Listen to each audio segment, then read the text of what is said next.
Alors, c'est parti. Bonjour, donc avec Phil à la basse et Renaud au chant de l'Ophophora. C'est nous. Voilà, je vais tenter de faire une interview. Ça va bien se passer. On va essayer, on va essayer. Donc, on attaque direct. Vas-y. Tout va bien se passer. Alors, pour commencer, comment avez-vous vécu cette période de Covid et le fait d'être coupé en pleine tournée? J'ai vu que vous aviez sorti un nouveau titre, Mauvais Oeil, entre-temps. Bah, on l'a mal vécu, hein, je pense, comme de toute façon toute la planète déjà.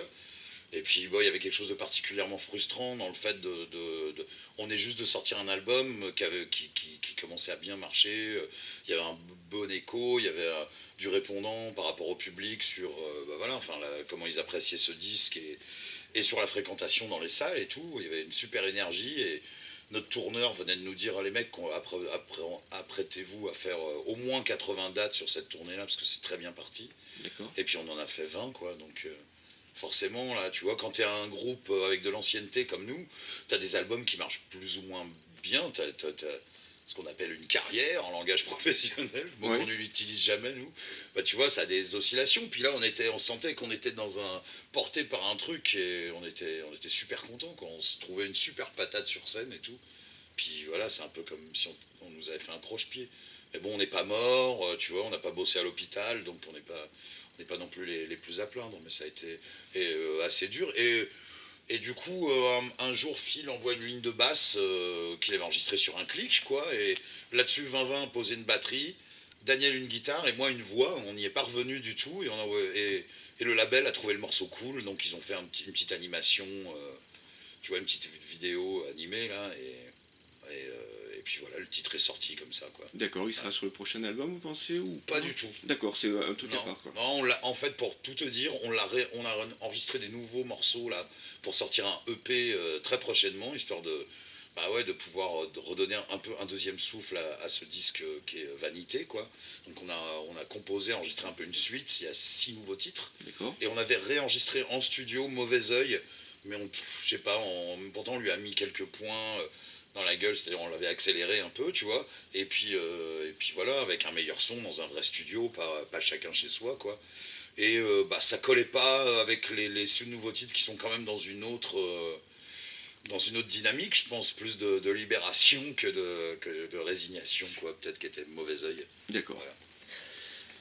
Alors donc, vous reprenez les concerts. Ouais. Alors, à quoi doit-on s'attendre au niveau de cette liste? Vous allez continuer à défendre Vanité?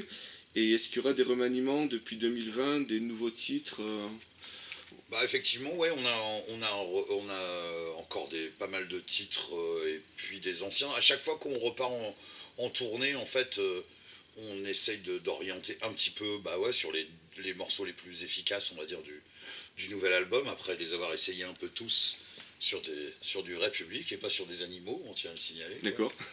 Et après, bien que des fois on a du mal à distinguer quand même. Et voilà, on essaie de trouver dans notre répertoire ancien qui comporte pas loin de 150 titres, bah, ce qui irait bien avec, voilà, ce qui collerait bien avec. Donc il y a peut-être des titres que les gens prennent comme incontournables qu'on ne jouera pas, D'accord. mais d'autres qu'on joue. Ouais, enfin, généralement, ils repartent contents, hein, donc c'est ça l'essentiel, quoi. D'accord. Alors, voilà, bon, pour entamer donc l'interview. Alors, suite aux deux premières questions. Bon, ça veut pas dire grand-chose. Voilà, donc, ben, pour ceux qui vous connaissent pas, est-ce que vous pourriez Ouais. présenter l'Ophophora en quelques mots? Bah, moi, quand il y a des gens dans ma vraie vie, entre guillemets, je sais pas, des parents d'élèves ou des voisins ou quoi, qui me demandent ce que je fais dans la vie, donc je dis, je suis chanteur. Et ouais, tu fais quoi comme genre de musique? Moi, je dis, je fais du rock fâché, voilà. C'est D'accord. pour les gens qui, tu vois, pour qui métal, c'est peut-être ça représente plus un décorum qu'un sentiment, quoi, finalement. Donc voilà, je pense qu'on fait ça. Donc on a un groupe avec le Philus ici présent, là, qui essaye de dormir, on est en train de le déranger. Je vais être fâché. On a monté cette histoire-là en 1989, donc au siècle dernier, quoi. D'accord. À la fin du siècle dernier. Et voilà, là, nous, on se connaissait, on était potes, on était fans de punk, de hardcore, etc. Et puis arrivait un petit peu toute cette vague crossover avec des groupes aussi bien Suicidal Tendencies que Red Hot Chili Peppers, qui était encore un groupe assez agité à l'époque, quoi. Oui. Et voilà, tout ça, ça nous influençait à se dire c'est bien Et puis la vague hip-hop qui avait déferlé sur la France nous causait aussi, on trouvait qu'il y avait quand même un propos intéressant pour des punks, on n'était pas fermé à tout ça, quoi. Parce qu'on trouvait qu'il y avait quelque chose de virulent, quelque chose de cash, un truc, puis c'est ça qui nous plaisait, je pense, avant tout. Et puis on a essayé de faire notre recette à nous, voilà, Oui, comme dit King Ju, prendre des petits bouts de trucs et puis les assembler ensemble. d'accord. Et puis après, on a essayé de les faire écouter le résultat, mais pas tranquille du tout, dans les salles. King Juice, c'est avec lui que vous avez fait un duo sur Mémoire de Ouais, Singe, bien ça c'est le gars de Stupéflip. D'accord, ok. Voilà, qu'on aime beaucoup. D'accord. Donc, bon, question que on vous pose peut-être souvent. Ouais, c'est ça. Peux-tu nous dire qui a eu l'idée de ce nom, l'Ophophora, et qu'est-ce que ce cactus a de si spécial? Donc voilà, ouais, c'est le nom d'un cactus qui est pris en Amérique centrale, dans des tribus, quand les gens ils doivent trouver leur animal totem un peu. Donc c'est un peu leur façon de se relier au reste de l'univers, un peu un truc comme ça, quoi. D'accord. Je sais pas, on n'est pas des mecs non plus ultra mystiques, hein, enfin bien que Phil a marché dans le caca du pied droit hier et il était vraiment chagriné juste avant de monter sur scène. C'était un grand malheur. J'étais au bout de ma life. J'ai failli faire un concert de merde. Alors, au bout du deuxième morceau, c'était réglé. Tout allait bien. Donc, Hier soir, vous étiez à Montpellier, c'est ça? ouais, c'est D'accord. ça. Ouais, c'était la grosse stuff, c'était vraiment terrible. Ouais. Du bon Montpellier à l'ancienne. Non, mais voilà, après, je sais pas, on était dans une période quand on a créé l'OFO, c'était la fin de l'alternative français où il y avait beaucoup de groupes en les ceci, les cela, tu vois. Et on avait envie d'échapper à ça, et on n'avait pas envie non plus d'avoir un nom anglais parce que c'était plutôt parti pour chanter en français dans ce groupe, quoi. Et donc on avait plutôt plus un son comme ça, puis voilà, après c'est une histoire d'avoir entendu un disque de chant Sioux ou un truc comme ça, et puis j'en ai parlé à Philus, et puis il me fait, mais tu sais, le vrai nom du peyote c'est l'Ophophora, et puis, enfin voilà, quoi, c'est les noms des groupes, des fois ça tient à une discussion comme ça, D'accord. en Bon. pas beaucoup de temps, mais on a trouvé que c'était original, quoi. Ouais, Et Voilà. Ça Puis on a donné la mode des groupes français qui finissent en A, quoi. a Oui. dû être, ça a dû être quelque part assez logique en fait qu'on se retrouve, enfin maintenant quand on voit après 30 ans et tout qu'on fait ce groupe, je pense que le nom est arrivé assez logiquement en fait, que ça lui traverse l'esprit par rapport au nom du peyote et ce que ça représentait. Et puis moi d'un autre côté, qui savait que ça s'appelait l'Ophophora parce que j'avais dans ma famille mon oncle qui cultivait des cactus et tout ça, et j'en venais juste d'en voir, tu vois, pour de vrai. D'accord. Et il me dit ça et tout, et puis voilà, c'est des choses c'est une coïncidence en fait. Ouais, Et, ça s'est fait des bonnes vachement naturel. coïncidences, Ah oui, vous étiez bien connectés du coup. Voilà, mais puis bon, il y a quelque chose qu'on aime, enfin, ouais, voilà, c'est l'époque où putain, ouais. Puis il y a le côté, je sais pas, dans la culture amérindienne, cet rapport à la planète, quoi, qui nous a toujours préoccupé un petit peu, quoi, D'accord. depuis le début. Et puis son rapport à la planète, son rapport aux autres, le fait d'être conscient de faire partie d'un grand tout et pas d'être un nombril à côté d'un autre nombril, quoi, tu vois, c'est un peu toutes ces choses-là. Puis voilà, c'était quand même des guerriers, ces gens-là, et puis ils ont dit, enfin voilà, il y a eu des. Tu vois, aujourd'hui, il y a enfin, tu vois, quand l'homme blanc aura sali toutes les rivières, naninana, etc., il comprendra qu'il ne peut pas manger de l'argent. Oui. Tu vois, il y a un mec qui a dit ça, il y a plus de 200 ans, quoi, quand même, tu vois. D'accord. Donc, un mec, et des gens qui n'avaient pas de culture écrite, quoi, par culture orale. Et bon, bah là, on en arrive exactement là, quoi. Donc, voilà, c'est un peu tout ça. D'accord. Et il me dit du coup, donc voilà, j'ai regardé sur Wikipédia. L'Ophophora, ça s'écrit PH, le Ouais. cactus. On voulait simplifier pour faire moins pharmaceutique, peut-être. D'accord. Ok. Donc en 1995, après un EP, vous sortez votre premier album, et c'est là que le groupe se fait connaître. Je me souviens par exemple des clips passant en boucle sur M6.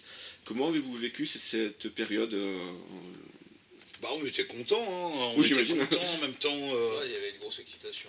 Ouais. Ouais, il y avait de l'excitation autour de nous, mais bon, après, ça faisait déjà quelques années qu'on faisait ça et qu'on avait fait tout pour, donc on était content que ça accroche un peu, mais on n'a jamais eu l'impression de. Enfin, tu vois, moi, à l'époque de cette époque-là, quand on a fait. Quand l'album est sorti, etc., quand il y avait le clip qui passait, moi Oui. j'habitais encore dans un squat, donc tu vois, D'accord. j'avais pas encore de quoi me prendre pour une star, quoi, puis ça m'est toujours pas arrivé, donc Tant mieux. tout va bien, quoi, tu vois. Et voilà, quoi, non, nous on était contents, c'est de pouvoir aller foutre la merde avec le plus grand nombre de monde et le plus loin possible de la maison, quoi. D'accord. C'est surtout ça qu'on voyait, je crois. Une grosse motivation, quoi. Bah ouais, à d'entrée, fond, quoi. Puis de te rendre compte, des fois, on arrivait dans des lieux à jouer, je sais pas, dans une cafétéria d'un campus ou un truc comme ça, où tu vois, que le truc est surblindé, tu te demandes qu'est-ce qui va se passer, mais en fait, c'est parce que c'est toi qui vas jouer, quoi. Puis t'as des gens qui regardent avec la gueule collée à la vitre à l'extérieur, hein, tu fais waouh. Voilà, il y a des moments d'excitation comme ça qui étaient. Mais bon, ouais, je sais pas, je crois que ça nous a jamais trop enflammé non plus, parce que on a voulu toujours se montrer peut-être tel qu'on était auprès de notre public et pas s'inventer une image pour D'accord. vendre du rêve, pour je ne sais quoi, tu vois. On n'est pas là pour ça. D'accord. Du cauchemar. Et du coup, sur cet album, Sepultura ne vous ont pas demandé de droit d'auteur suite à votre clin d'œil sur Holiday in France? Oh non, Non, non, je crois pas, non, mais... Non, c'est Ouais, vrai, ouais, il y a deux mesures de... Ouais, de refus de résiste, Ils ouais. l'ont De pas refus. ramené parce qu'on le jouait mieux qu'eux. D'accord. Je crois qu'ils l'ont peut-être jamais entendu, et puis... Je sais pas, moi j'espère que c'est des mecs... je les ai croisés juste une fois en étant avec les Tambours du Bronx, D'accord.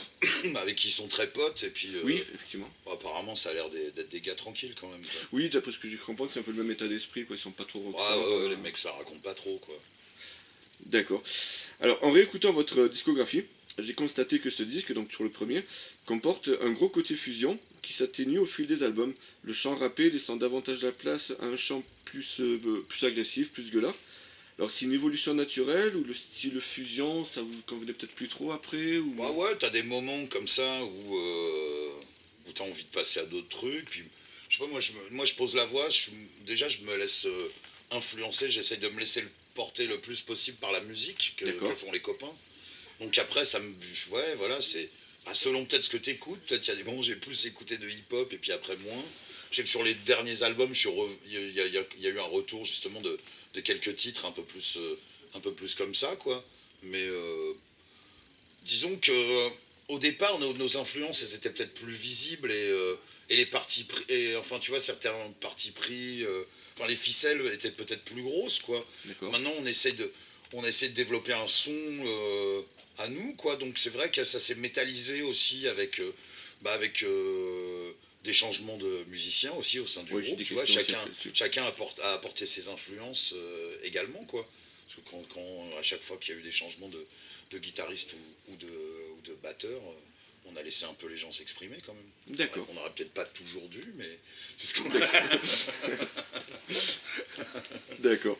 Donc voilà, je sais pas, on fait pas trop de briefing, tu vois. Ça arrive des fois, si tu as composé 8 morceaux pour un nouvel album et tu dis, ah, ça serait bien d'avoir un ou deux morceaux un peu patate ou un morceau un peu plus posé, tu vois, selon l'équilibre que tu trouves dans les titres. Ouais, ces dernières années, c'est plus ça, ouais, ça serait bien de faire un morceau tranquille quand même. D'accord. Et voilà. Donc ça vient, tu sais, nous on se retrouve comme des copains qu'on est, et puis avec chacun, tu vois, ça besace avec des idées dedans, et puis on met tout sur la table, puis après, bon, qu'est-ce qu'on fait avec ça, tu vois. Puis tous, on écoute vraiment beaucoup, à nous tous, on écoute vraiment beaucoup de musiques différentes. Oui, quoi. c'est ce que j'ai cru comprendre en lisant un petit peu les... Donc ça fait vraiment, je pense, partie de tout ce qu'on arrive à injecter comme ça dans nos compos. D'accord. Donc en 1996 et 1999 sortent les albums Peu et Dur comme fer, qui sont ressortis en édition remasterisée il y a 2 ans. Qu'apportent ces remasters par rapport aux versions originales?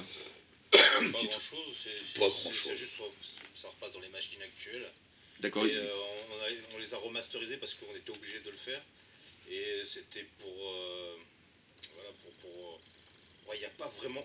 Non, il y le a mec qui a très fait le peu de mastering a différence. respecté ce qui avait déjà été fait à la base. Ça n'a pas été D'accord. remasterisé pour emmener le truc ailleurs. Voilà. Et donc, voilà, C'est pas comme certains remasters, enfin moi des fois j'ai déjà été déçu par des trucs comme ça. Vous voulez en Je sais faire pas, trop, le premier album des Stooges, quoi, qui ont été remasterisés, t'entends des sons que t'entends pas sur le truc normal, tu fais mais pourquoi normalement ça y est pas. Tu Oui, vois, d'accord, tu vois ce que oui. je veux dire, enfin, Oui, la genre, couleur a un peu changé, et nous on a été à dire ouais mollo là-dessus, donc c'est juste aussi parce que le matériel évolue et que voilà, ça redonne un petit coup de... C'est un petit coup de polish, hein, c'est pas grand chose d'autre, quoi. D'accord. Mais bon, l'intérêt de sortir ces rééditions, c'est que par exemple, Dur comme fer en vinyle, sur Discogs, il se vendait à, je sais pas, 130 € ou un truc comme ça. Donc voilà, c'était bien. Quoi. Il y a Dédicacé ou normal plein- Non, non, normal, Normal, quoi, d'accord. normal, l'édition originale, quoi. Même rayé, quoi. Ouais, Donc c'est ça. voilà, puis comme il y a quand même un retour d'intérêt autour du vinyle, qu'on se rend compte que c'est un support quand même plus cool que le CD. Enfin, maintenant, aujourd'hui, beaucoup de gens, soit ils écoutent que en streaming, Mhm. soit si tu achètes encore du support, je pense que. Enfin, moi, ça fait je sais pas combien d'années, j'achète plus que du vinyle, t'as le code de téléchargement avec. D'accord. C'est- Ah oui, c'est d'accord, c'est bien. Ouais, ça marche comme ça, généralement. D'accord. Donc, t'as un code de téléchargement pour trimballer ton album avec toi, dans ton téléphone, dans ton ordi ou quoi, et puis t'écoutes le vinyle à la maison. D'accord. Donc, un mot sur votre participation à Nulle part ailleurs en 1999. Oula. Vous avez interprété Oui dessus. Baffy, c'est vraiment un connard, hein, voilà. Ah ouais? Ouais, voilà, c'est tout ce que j'ai. Gilda, c'est un grand monsieur. Ouais, Gildas, c'était petit par la taille, mais grand monsieur. D'accord. Et puis Régine Desforges, qui était invitée, avait des beaux yeux de braise. D'accord. Voilà. Bah, fils, quoi, c'est côté sniper, du Sur coup, les- qui, Non, même pas, non, Ouais, c'est juste ça, parce que il avait son habitude, à chaque fois, tu sais, t'avais pas mal de groupes métal qui passaient, ou un peu bourrins, qui D'accord. passaient à cette époque Oui, oui, je me sur souviens. Nulle part ailleurs, parce que le programmateur, Stéphane Saunier, il venait de ça, donc il a beaucoup mis en avant les groupes un peu virulents, quoi. Ouais, C'est même lui qui nous a demandé de jouer Envie de tuer, quoi. C'est le programmateur, c'est pas nous qui avons voulu jouer ce d'accord. morceau-là. Nous, on a fait, mais ouais, mais grave, mec, absolument. Et Baffy, il avait toujours tendance à sécher, à sortir une vanne sur les groupes, un truc tout pourri, tu sais, enfin, genre, c'est. Enfin, tu sais, comme un vieux qui dirait c'est de la musique des singes, tu vois, c'est Oui, un d'accord. peu de ce niveau-là, quoi. Et du coup, bah, en fait, quand on nous a fait rentrer sur le plateau, t'avais la page de pub, et en fait, je l'ai pas quitté des yeux, quoi. Et je crois que mes yeux, ils voulaient dire, vas-y, ouvre ta gueule, et je viens de me coller.